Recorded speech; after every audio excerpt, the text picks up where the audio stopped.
we are poets. Whether we say so or not, we are all poets. Whether we know so or not, we'll always be poets. Poets are exactly what we're meant to be. Because we are all his poems. Now maybe, knowing you're a master's work of art might make you hate yourself a little less fiercely.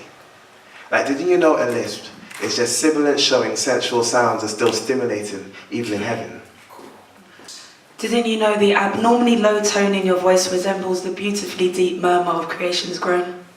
And didn't you know the very slur of your words joining together in your sentences or simply the ocean's waves running and greeting each other? Yet your tongue is a caged beast sat behind 32 bars of wine.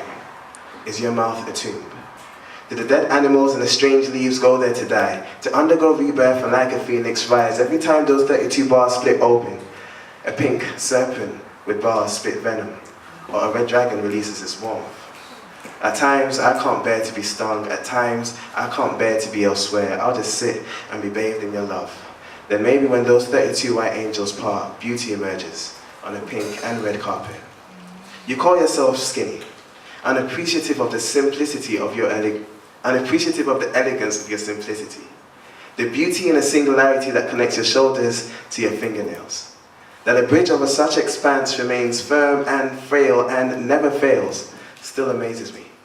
You lift weights in the hope that the space within your arms will enlarge their territory.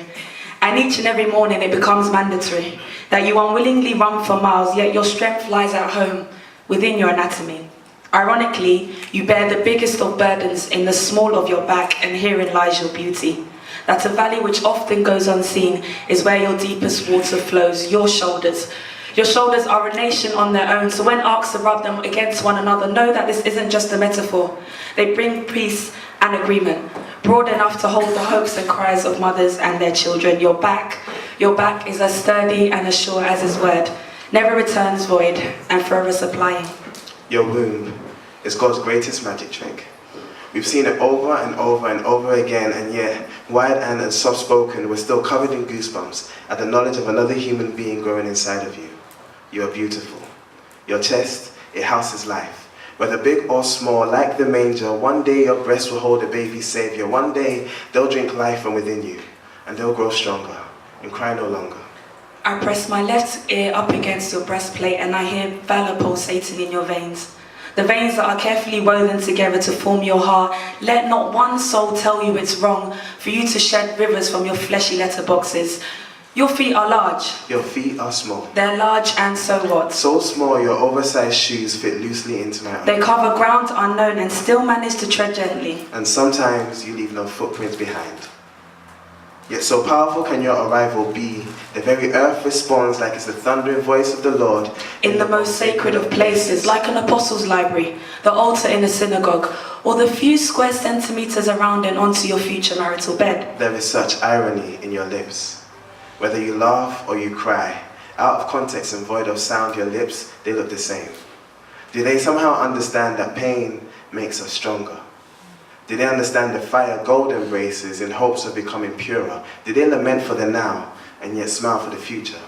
See, your limbs are surreal. And your skin screams magnificent. And which good story lacks conflict? So when things aren't so great, just wait for the surprise when the coin's flipped. When the scales tip in your favor. The pain is like the sour that makes the sweet sweeter. The dark that makes the light brighter. And the tears that make a smile warmer. The backdrop of rain that makes for a more appreciative summer. So next time you hear the taps of the raindrops against your window, I hope it reminds you of the snaps of the angels when God let your name roll off his tongue and into this world. So big guy. Baby girl, next time you look in the mirror, I hope you see past the lies perpetrated by the media. I hope you see like the spies Caleb and Joshua. I hope you see God's beauty and God's power. And whatever you choose to do next, I hope you know that we are all poets. Whether we say so or not, we are all poets. Whether we know so or not, we'll always be poets. Poets are exactly what we're meant to be. Because we are all his poems. Thank you.